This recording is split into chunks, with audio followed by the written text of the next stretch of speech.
rahmatullahi ve barakatuh. من عبدالعلیم جرایف از شهر از ولایت سوغد می باشم که امروز برای گشاده شدن مسجدی که جامعه که در آسای مرکزی کلانتری می باشد و اینجا خدای تعالی نصیب روزی گردان است. من آمده یک گروه از شهر خوجند آمده در نمازگزاری کردیم.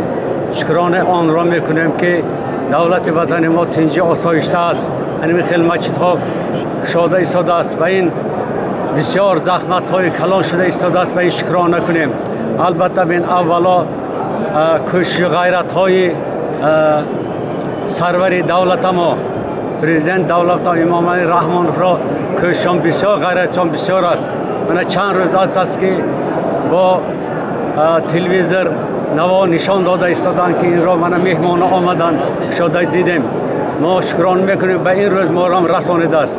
میخواهم که دائما دولت ما تنجی آسایشته باشد و در همین مسجد همه تاجیکستانیان همه دیگر دولت آمده نمازگزاری کنند و از این زیبایی های تاجیکستان ما روح بلند شوند در اینجا که تاجیکستان ما را در جهان معرفی گردانند. آمین رب العالمین. همه را خدای تعالی در پناه عصمتش نگاه دارد.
واجعل كلنا حجة يا رب العالمين.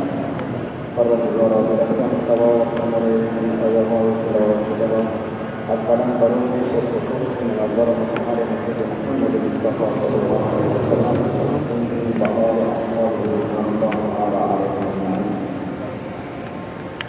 انشروا بالأسلام وضوء الله قادم واتبع قادم على الرسول بروحه حضرت امام اعظم معظم القدس الصوفي رحمة الله عليه روان بایشون برسان صاحب سامرای همین آیه های تلاوت را با روح و ارواح گذشتگان ما خداوند با گذشتگان ما را رحمت و مغفرت خدا جای خارج جنت الفردوس روحایشان را شاد قبرهایشان را با نور و قرآن روانی بگردانید.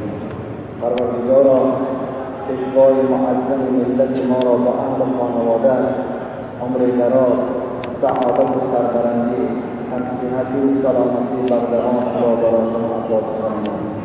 پروردگارا پیشوای عزیز ما وطن محبوب ما را از جمله بلاهای اراضی و صنایع در کنار خودت نگهداری دارید.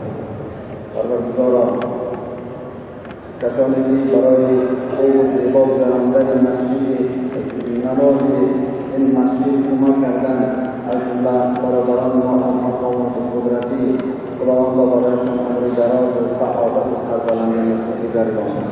پروردگارا دعا می‌کنیم فرزندان ما که در قسم‌های حربی خدمت می‌کنند علل خصوص فرزندان ما که در سرحدات هستند سرحد این کشور را پاسبانی می‌کنند خداوند را پروردگارا آنها را حفظ کن در پناه خود نگه دار و صحت و سلامت و پیش پدر آمدن و مسیح و رسول گردان.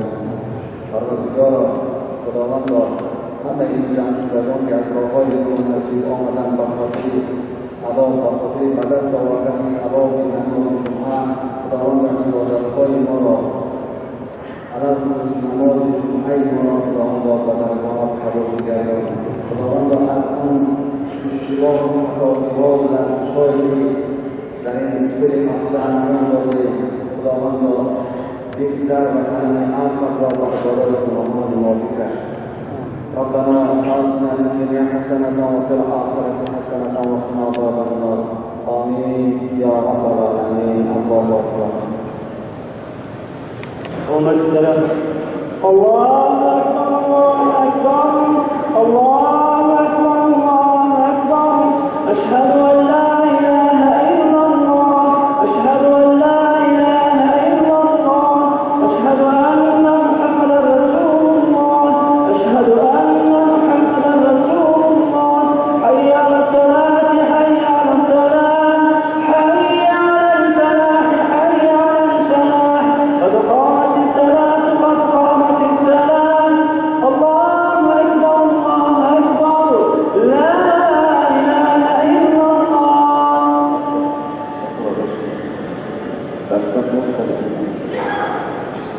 الله أكبر.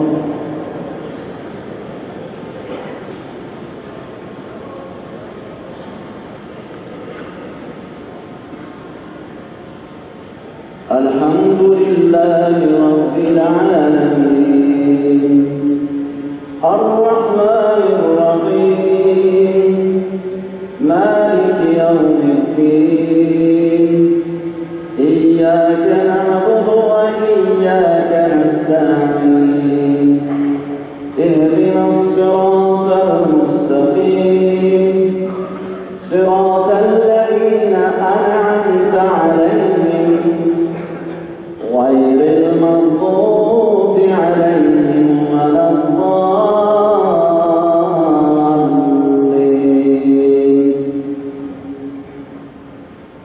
والضحى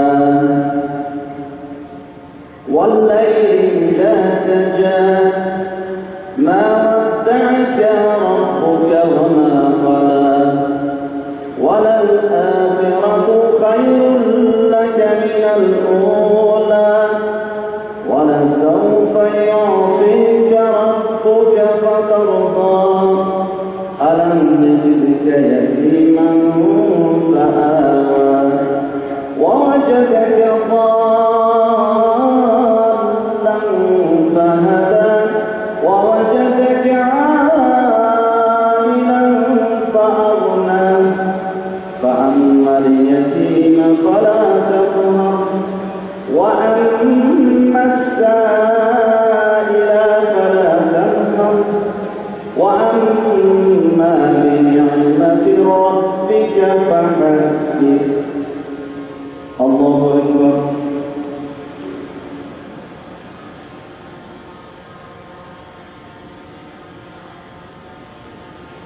سمع الله لمن حمده. الله أكبر.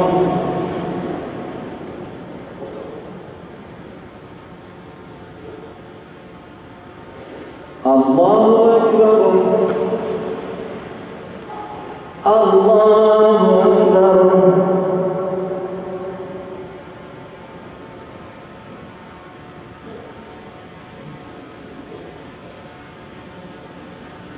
الله أكبر.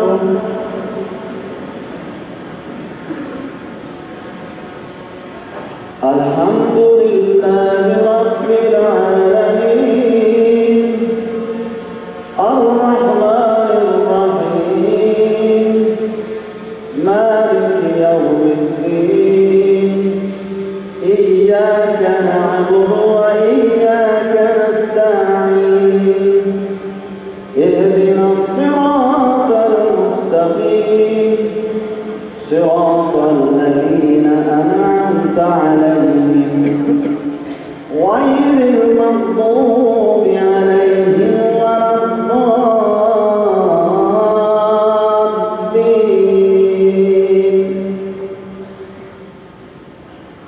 القارعة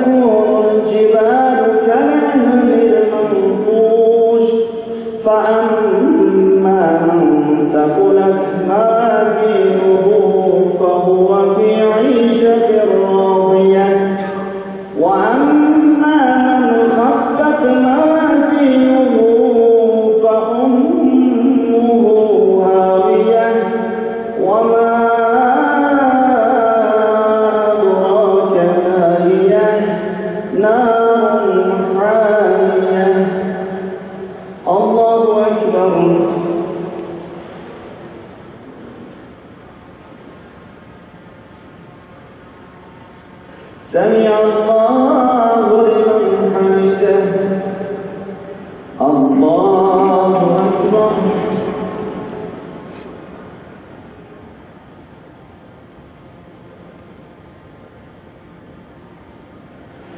الله أكبر الله أكبر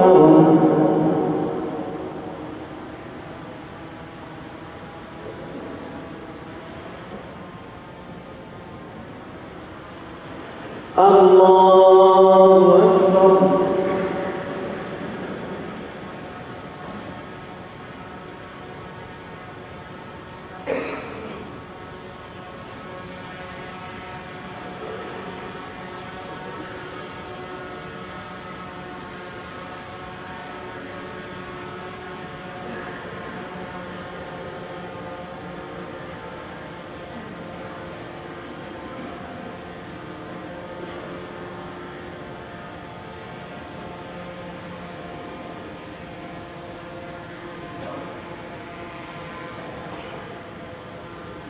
السلام عليكم ورحمة الله السلام عليكم ورحمة الله أستغفر الله أستغفر الله أستغفر الله اللهم أنت السلام ومنك السلام تبارك ربنا يا ذا الجلال والإكرام برحمتك يا أرحم الراحمين اللهم بسم الله الرحمن الرحیم الحمد لله رب العالمین والصلاة والسلام على رسولنا محمد و آله و اصحابه اجمعین.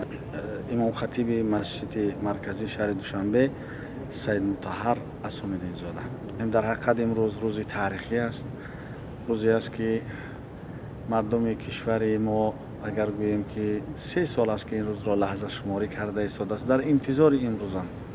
همین انتظاری اگر گوییم که یک نشانه از ایمانداری و مسلمانی این مردم ما هست خطا نمیکنیم.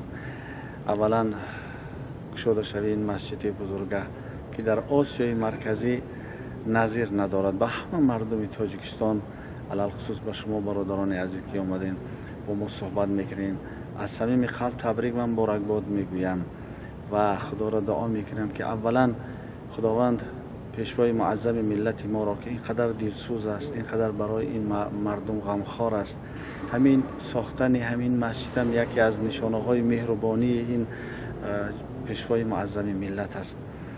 دعا میکنیم که خداوند عمر دراز و تنصیحاتی و سلامتی بردوام و سعادت و سربلندی هر دو جهان خدا نصیب و روزیش بگرداند، دایم یک سایبان این ملت باشند.